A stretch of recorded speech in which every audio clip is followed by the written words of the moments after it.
नमस्कार, मैं हूं आपके साथ मयंक। ऐसा लग रहा है मानो ईरान ने बाजी पलट दी है और सबसे ज्यादा घातक अगर कोई साबित हो रहा है, सबसे ज्यादा किसी की चर्चा है तो वो है ईरान का शाहिद 136 ड्रोन। 12 देश ऐसे हैं जिनमें पिछले 8 दिनों में ईरान की तरफ से शाहिद 136 ड्रोन से हमले किए गए। ऐसा कोई अमेरिकी बेस नहीं है। आप 12 देशों की बात कर लें, Bahrain, Iraq, Kuwait, Oman, Qatar, UAE, Saudi, Cyprus, हर जगह की आप बात कर लें, जॉर्डन, सब जगह की आप बात करें, ऐसा कोई अमेरिकन बेस नहीं है, ऐसा कोई इंस्टॉलेशन, अहम इंस्टॉलेशन नहीं है, रडार सिस्टम नहीं है जिसके ऊपर शाहिद 136 ड्रोन से हमला ना किया हो। इसी बीच देखिए एक बड़ी खबर आ रही है दुबई से। दुबई के मरीना टावर पर ईरान के शाहिद ड्रोन से बड़ा अटैक किया गया।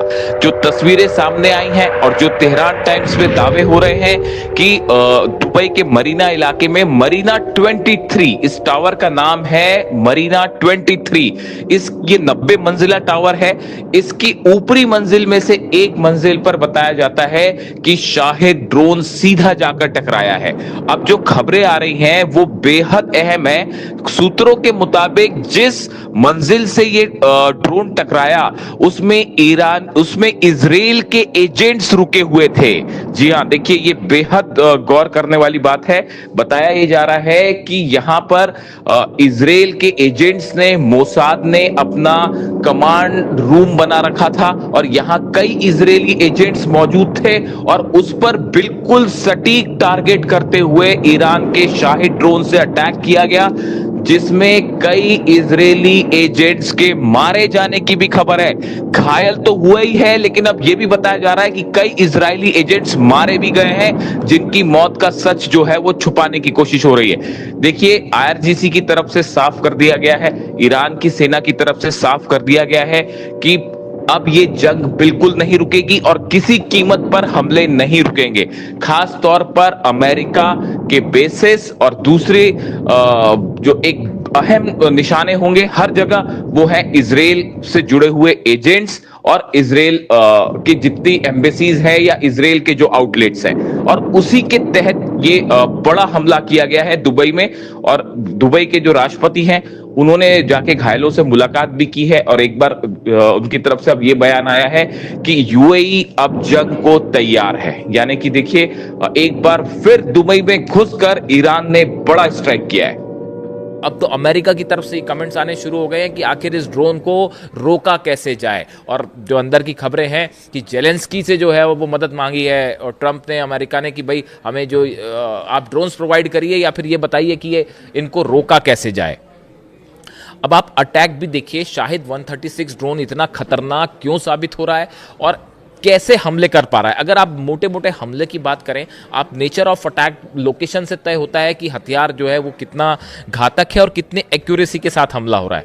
आप देखिए, बहरीन में एक तो पहले साइप्रस की बात करें, हम साइप्रस को लेके, साइप्रस में ब्रिटिश एयरबेस पर धमाका हुआ है। साइप्रस में जो ब्रिटिश बेस है उस पर धमाका हुआ, उस पर 2 ड्रोन गिरे। आप देखिए कितनी सटीक लोकेशन पर जाके जो है वो हमला होता है। अगर आप बहरीन की बात करें, बहरीन तो धुआं धुआं हो रखा है। आप बहरीन की बात करें, आपने एक बिल्डिंग देखी होगी जलती हुई बहरीन की, उस बिल्डिंग में अमेरिकन सोल्जर्स रुके हुए थे। बताया जा रहा है कि अमेरिकन सोल्जर्स थे वहां पे, उनकी फैमिली थी। उसके ऊपर ड्रोन स्ट्राइक हुई, ऊंची खासी बिल्डिंग है, उसमें बीच में जो है सीधा शायद 136 ड्रोन जाके टकरा गया, बड़ा धमाका हुआ, पूरी बिल्डिंग में आग लग गई। कितने सोल्जर्स घायल हैं, कितने मरे हैं, कोई जानकारी नहीं है, कोई क्लेम नहीं करेगा। अरेबियन कंट्रीज को यह बोल दिया गया है, जितने 12 देशों पे ईरान हमला कर रहा है, मैं पिछले वीडियो में आपको बता चुका हूं, उनको बोला जा चुका है कि किसी भी सूरत में आप वीडियोस मत लीक करिए, ये मत बताइए कि भाई ईरान हमको पीट रहा है। तो उस पर अलग बैन है, लेकिन फिर भी मीडिया में, प्रेस में खबरें आई जाती हैं, आप सच को ज्यादा दिन छुपा के नहीं रख सकते। अमेरिकन बिल्डिंग पर हमला हुआ, उसके बाद आप देखिए बापको रिफाइनरी जो है वो रिफाइनरी में आग लगा दी गई है। बड़ी रिफाइनरी बहरीन की बापको ऑयल रिफाइनरी है, उसके ऊपर शायद 136 ड्रोन गिर जाता है और धू धू करके जो है वो जलने लगती हैं चीजें। उसके बाद आप देखें, बहरीन में ही मामीर पेट्रोलियम कंपनी है, इसमें भयंकर आग लगी है। सबसे पुरानी कंपनीज में से एक है जो कि ऑयल का काम करती है, मामीर।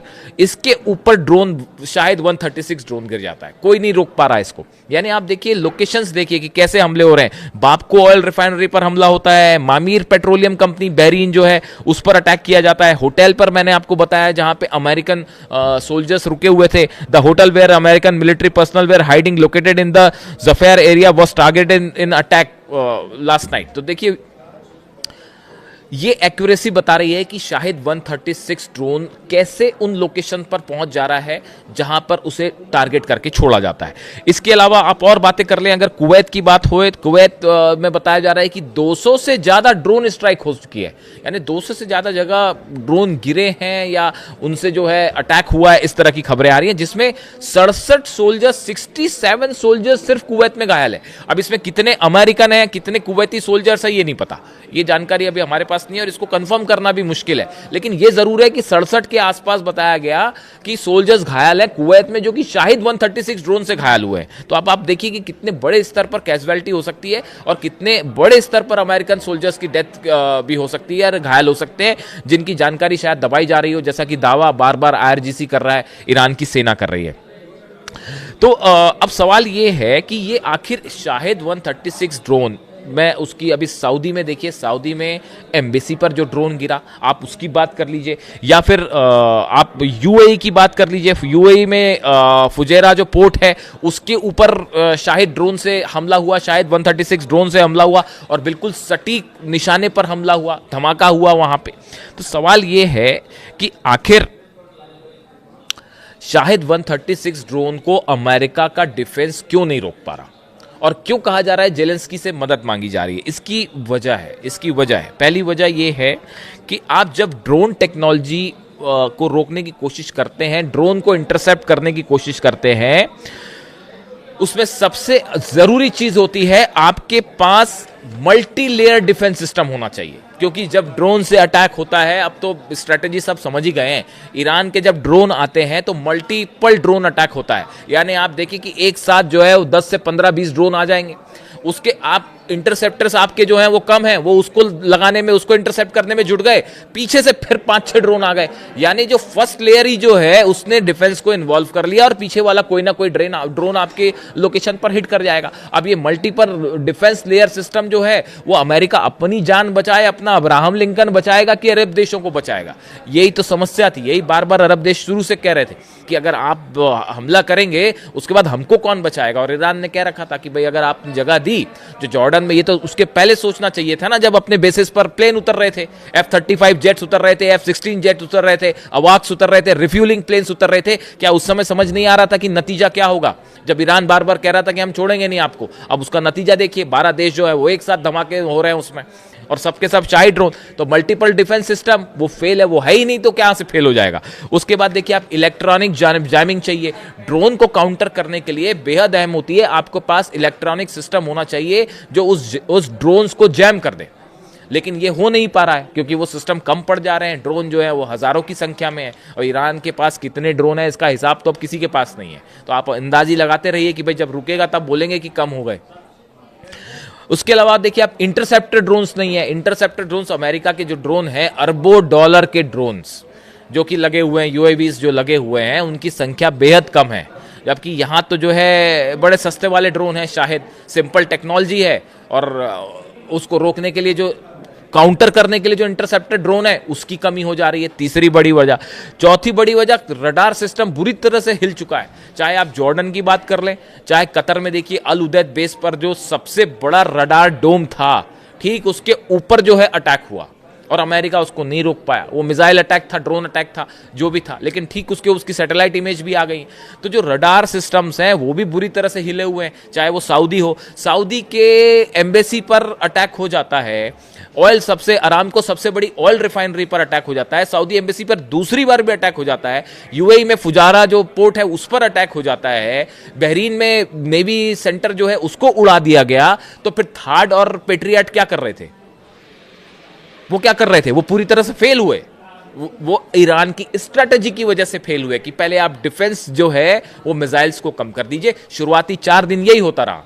अमेरिका और इजराइल की तरफ से बयान आते रहे, प्रेस कॉन्फ्रेंस होती रही, वो शायद अब भी हो रही है कि हमने तेहरान में ऐसा कर दिया, वैसा कर दिया, ये कर दिया। ईरान की पॉलिसी है attack is the best defence. उन्होंने अपने लोगों का तो जो बचाव का इंतजाम किया वो कोशिश कर ही रहे हैं, लेकिन उन्होंने इतने सटीक अटैक किए हैं और इतने एग्रेसिवली अटैक किए हैं कि संदेश पूरी दुनिया में क्या है और क्या तस्वीरें आ रही हैं वो आप देख लीजिए। तो ये देखिए, ये 5-6 बड़ी वजह हैं जिसकी वजह से शाहिद 136 को रोकना मिशन इम्पॉसिबल हो गया है। और शाहिद 136 ने वो नुकसान पहुंचाया है कि अमेरिका के जो बड़े बड़े एक्सपर्ट्स हैं वो अब ये समझने में लगे हैं कि भाई इससे निपटा कैसे जाए। और कितने ड्रोन होंगे आपको नहीं पता, ईरान में कितने ड्रोन्स हैं इसकी किसी को कोई जानकारी नहीं है। हजारों ड्रोन्स हर महीने बन रहे थे, हजारों ड्रोन्स हर महीने बनाए जा रहे थे पिछले कई महीनों से। तो ये ड्रोन्स की संख्या कितनी होगी, और जब तक इनको रोका तो नहीं जा सकता, इनको जब तक ये संख्या खत्म नहीं होगी। और ईरान में बताया जा रहा है कि मल्टीपल प्रोडक्शन साथ साथ चल भी रहा है।